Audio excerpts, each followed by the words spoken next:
안녕하세요. 투자는 단순한 게 좋다의 복리입니다. 8월 19일 토요일 오후 8시 13분입니다. 우리 유튜브 채널의 모토는 투자는 단순한 게 좋다죠. 모든 내용, 국채, 환율부터 해서 모든 투자에 관련된 지식을 알면 좋지만 많이 안다고 수익이 나는 건 아닙니다. 몰라도 많은 지식이 없어도 수익 내는 거하고는 별개라고 생각을 해요. 그래서 제가 계속 요즘 방송에서 2주 전부터 물가 하락 없이는 상승장도 없다라고 계속 말씀을 드리는데 왜 이렇게 생각하는지만 잘 이해를 하셔도 중국 헝다 위기니 이런 것까지는 다 알 필요는 없습니다. 물론 알면 좋지만요. 그래서 오늘 영상에서는 그 근거를 설명드릴 거고요.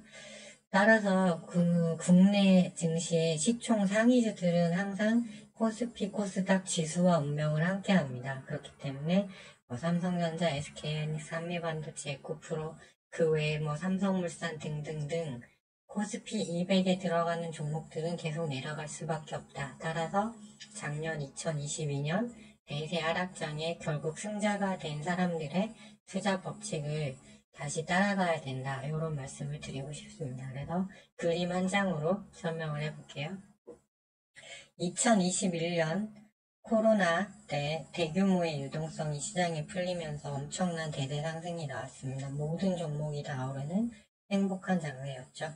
하지만 2022년 러우 전쟁이 터지면서 물가, 원자재 시장에 가격이 급등하면서 2% 이하에 유지되던 미국의 기준 물가가 9% 가까이 급등하게 됩니다. 이렇게 되면 중앙은행은 이 물가를 잡기 위해서 금리 인상을 시작해서 5%까지 금리를 올렸는데 한 해예요. 제로에서 올렸죠. 너무 많이 올린 거죠. 그리고 유동성을 회수를 했습니다. 하지만 그 전에 풀어놓은 유동성 대비 너무 많은 적은 채권을 매도해서 유동성이 다 회수되지 못했어요. 이렇게 되니까 나스닥 기업은 이자 비용이 증가하게 되니까 수입은 적고 부채가 많은 기업은 파산을 하게 되겠죠. 그래서 올해 파산한 미국 기업 수가 2008년 금융위기 때보다 더 많았습니다. 그러면서 이제 정책금리가 오르니까 시장금리인 미국 국채도 급등하기 시작했죠. 그래서 국채 가격은 국채 금리와 반대니까 국채 가격이 폭락하게 됩니다. 그래서 안전자산이라고 믿고 이를 대규모로 사놨던 연기금 또는 은행, 투자은행, 헤지펀드 등의 대규모 손실이 발생해요. 그래서 실제로 영국 연금이 작년에 파산 위기를 한번 겪었습니다, 말에. 그리고 이제 금리가 올라가니까 주택가격은 하락했죠. 단 미국의 일부 주는 다시 올해 들어 회복을 했죠. 하지만 상업용 부동산의 공실은 크게 증가했습니다.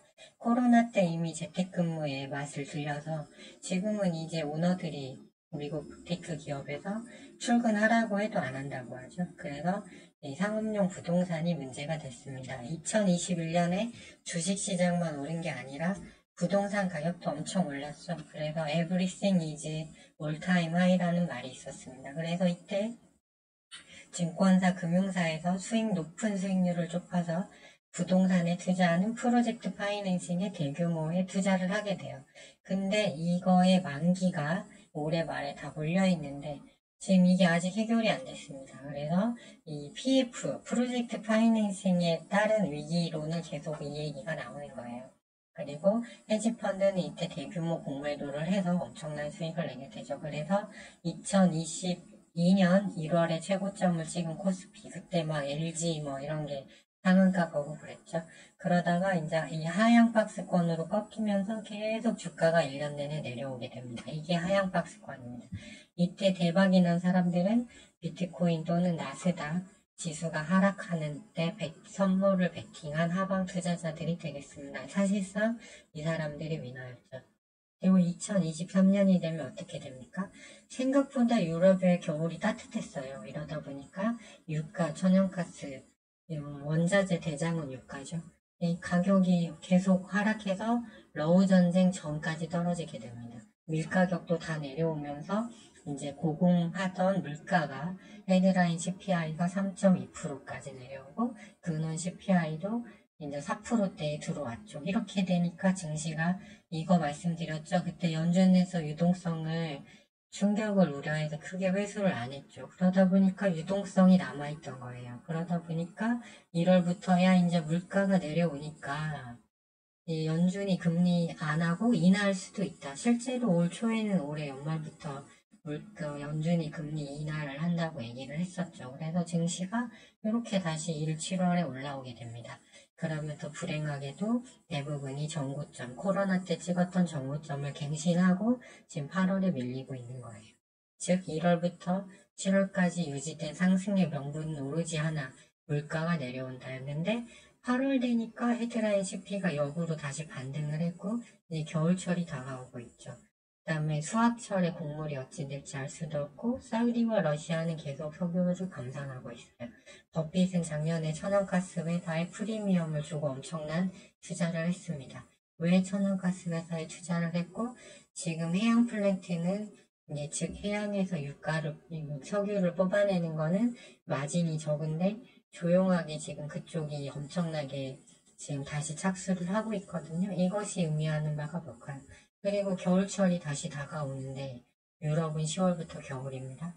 그런데 이때도 과연 겨울이 따뜻할까요? 겨울이 추워진다면 물가가 하반기에 이제 다시 쭉 올라가는 경우가 생겨요.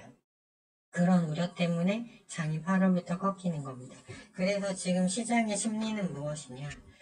고금리가 장기간 유지되는 거 아닌가. 즉 물가가 오르면 연준은 조심스럽죠. 지금 금리를 내릴 수 있는 상황이 아니에요. 물가가 다시 올라가면 그때는 이제 다 죽으니까.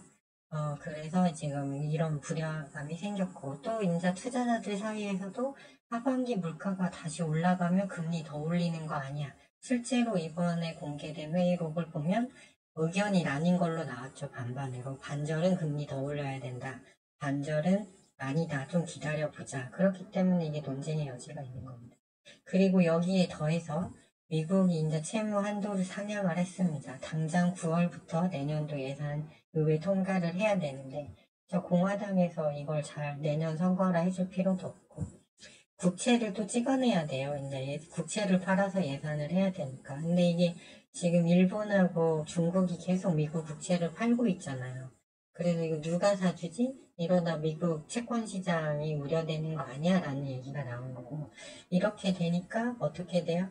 이 상태가 유지되면 국채 가격 폭락으로 손실을 입은 손실이 그대로 유지되고 이제 프로젝트 파이낸싱도 연말에 터지면 하반기에 금융권 위기가 오는 거 아니냐라는 얘기가 나온 겁니다. 그래서 피치에서 미국 지역은행 13개의 신용등급을 하향하고 나머지 좀 규모가 있는 은행들에도 경고를 한 거예요. 그래서 이제 하반기에 이게 뇌관으로 남아있어요. 2008년도를 보면 모든 금융위기는 은행권이 흔들려야 비로소 시작되는데 이 단초가 될 만한 게 지금 두 가지나 살아있는 겁니다. 여기서 이제 헝다, 중국 경기위기, 물론 중국은 망하진 않아요. 그런 위기, 중국 망하면 우리나라 난리 나죠. 그래서 그런 것들이 여러 노이즈가 있지만 결론은 제가 메가 이슈는 결국 물가다. 이 메커니즘을 만들어서 시장을 계속 빠뜨릴 하락으로 밀고 갈 수 있는 거는 물가입니다. 만약 물가가 9월 달에 발표되는 미국 소비자 물가지수가 다시 내려오면 모두가 해피한 상황이 될 수 있어요. 하지만 지금 그런 상황이 아니라는 거죠. 이렇게 되면 어떻게 할까요? 헤지펀드는 다시 공매도를 늘리고 이렇게 되면 다시 하향 박스권으로 가겠죠. 그러면 이때 승자가 누굽니까? 물론 이제 주식을 그래서 지금 현금 100% 단타로만 대응을 해야 된다고 말씀을 드리는 거고 이때 대박난 사람은 비트코인하고 나스닥 선물 하방 베팅자들입니다. 꼭 수익을 낼 수 있다면 주식만 해야 될 필요는 없죠. 또 나스닥 선물은 마이크론도 있으니까 그래서 이와 같은 흐름으로 지금 가고 있다 이런 말씀을 드리고 싶고요. 나스닥 이 일간 차트예요. 보시면 상향 박스권에 너비가 있습니다. 보통 이 정도 너비로 가는데 떨어질 때도 이 너비와 비슷한 크기로 박스권이 형성이 돼요. 근데 1월부터 7월까지 유지된 이 라인을 지금 깨고 내려갔잖아요. 당분간 나올 호재도 없는데 그렇게 되면 이 박스 너비와 하향 박스권이 동일하다고 가정을 하면 저점이 여기까지 더 내려올 수도 있다는 거예요. 그러면 이렇게 될 가능성은 엔비디아 실적이겠죠.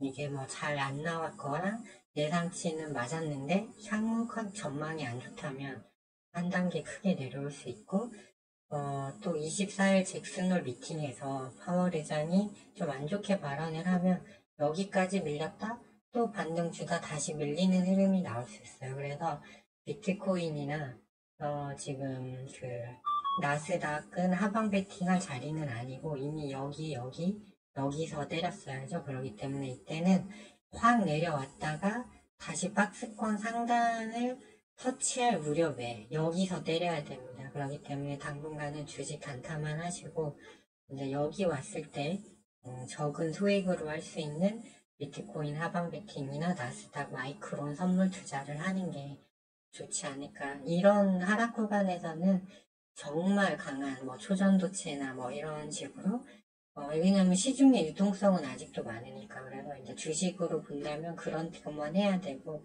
차라리 이런 하락장에서는 추세로 이게 계속 추세로 내려갈 때 먹을 수 있는 선물 투자도 나쁘지 않다. 이런 말씀을 드리고 싶습니다. 예, 지금까지 시청해 주셔서 감사하고요.